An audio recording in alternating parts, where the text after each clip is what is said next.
Dweynie Esther Paul, thank you so very much for your time. I just wanted to speak to you today because you're running for a Kings County Surrogate Court Judge. That's right. And I want you to explain to me some of the responsibilities of a surrogate court judge. Thank you so much for this opportunity to be with you. It is very important that I'm able to educate people about the importance of surrogates court, because oftentimes we have never heard about it. We have been thrusted into criminal court sometimes. We're familiar with family court, civil court, but we've never actually heard about surrogates court. And surrogates court is a place we go when our loved ones pass away, whether they had a will or they didn't. And we make sure that all of their assets and everything that they worked hard for gets from one generation to the next. We also do guardianships of mentally disabled adults. We do guardianships of minors, as well as adoptions. This court is very instrumental to the community. It has always been, because sometimes that is the place where we either hold on to our wealth or we lose it. In surrogates court, you have cases that deal with wills, trusts, and estates. And we know that oftentimes we don't plan for death. We don't like to talk about death. We don't talk to our family members about where our important papers are, where the bank accounts are, whether there's a life insurance policy. So this is so important. And I'll tell you something else. When we think about COVID-19 and how the pandemic struck us in disproportionate numbers in communities of color, while we usually don't do the best job at planning for death and getting wills or trusts or any type of estate planning, the pandemic hit us so hard that we didn't even get a chance to say goodbye, much less plan for death. And so while surrogates court has always been instrumental to the community, it is so much more now important, because the community is really at the doorsteps at this court as we transition our loved ones and make sure that everything that they worked hard for gets from one generation to the next. This is intergenerational wealth we're talking about. And when I talk about wealth, sometimes it sounds like a heavy word. You might feel like, well, I don't have great wealth. I know I didn't growing up. You know, my parents are Caribbean immigrants from Haiti. They came to this country very, very poor. In fact, my mother was an orphan at the age of 8 and formally educated for the first time when she was 13. But she was rich in hope, faith, hard work, and determination, like all Brooklynites.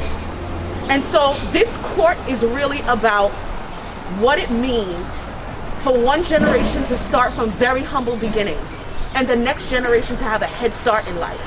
And so it is instrumental that we have a surrogate court judge that puts the community first.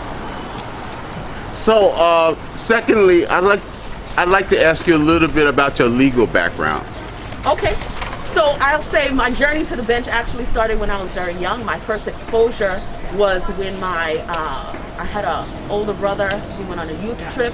He passed away, and as a result, I saw my parents go through Supreme Court through a wrongful death suit, and also struggle through family court as they found the best way to raise me. I learned very young what it meant for us to have a voice, an advocate, an attorney in the courtroom, and a judge who understands our experience of the community. And so I went on to law school. I graduated from SUNY Stony Brook. So to all my SUNY and CUNY people, yes. Shout out to us. And when I graduated from Stony Brook, I went on to George Washington University Law School. I graduated from law school there. My first job out of law school was actually clerking for a judge in circuit court in Baltimore City. She was the administrative law judge over all of the judges throughout the courts. And that gave me an opportunity to go through criminal, family, and civil court cases.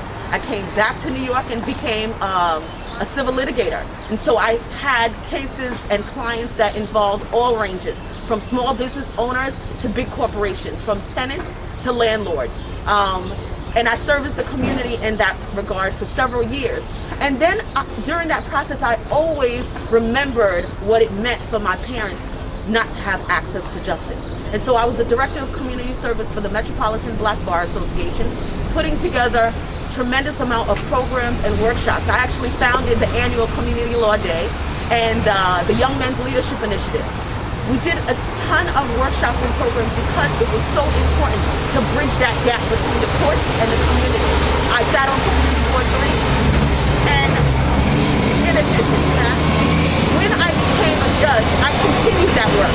I sat on the Family Court Advisory Committee so that we can find better ways to strengthen the court system and provide better access to justice for the community and those who we service. I look to bring that type of experience with me to Surrogate's Court, to continue that work of outreach and informing the community and bridging that gap so that we really have true access to Surrogate's Court. And finally, I know you're very busy today. Although your election won't be decided by ranked choice voting, we need to educate our community about this particular voting process. And I want you to talk a little bit about what your knowledge is around ranked choice voting. Okay, so I understand that one of the goals around ranked choice voting encompasses twofold. One is to find an opportunity where we contain the process. Because if we don't get that majority over the 50%, then we end up with a runoff election. Right. And I know that is costly to our city. So there's value in that regard. And then the other point that they've been stressing throughout ranked choice voting is to see that there is more of a community process and where there's camaraderie between the candidates who are running. And so that brings a different dynamic. Unfortunately, or for some, fortunately, because I know that there's been a challenge because this is the first time we're doing it here in the city. And so really being able to educate the community about what it means and how to effectively do it. Because the goal ultimately is to have the voters' voice heard. And so if you don't understand the process, how can you effectually, present and represent your voice and your vote? So for judges, there are no ranked choice. You can only vote for one candidate. That may raise another level of confusion because those who are going through the ballot, typically the judges are at the end of the ballot, and we will have a very long ballot this year. So first, I'll encourage everyone, judges matter. We saw the power of the court system not too long ago in delivering justice for a family and for a community, but that didn't happen alone. It didn't happen just because there was a judge that did the right thing on the bench. It didn't happen just because there were jurors who participated in the process. It happened because we stood up. The world stood up. There were protests and people who marched to ensure that justice was heard. Sometimes we staged sit-ins to ensure that justice is heard. This year, we have an opportunity to ensure that justice is heard by voting and making sure we have our voices heard at the ballot. And I assure you, with the Surrogate's Court race, economic justice is on the ballot. Social justice is on the ballot. And our community and our family's legacy is on the ballot. I want to say thank you so very much for your time. And where can folks find more information about you? Please follow me on Facebook and Instagram. Paul for Surrogate 2021. And it's so Paul 4 F-O-R, not the number 4. Paul F-O-R Surrogate 2021 on Instagram and Facebook. Thank you so much. And thank you so very much for your time.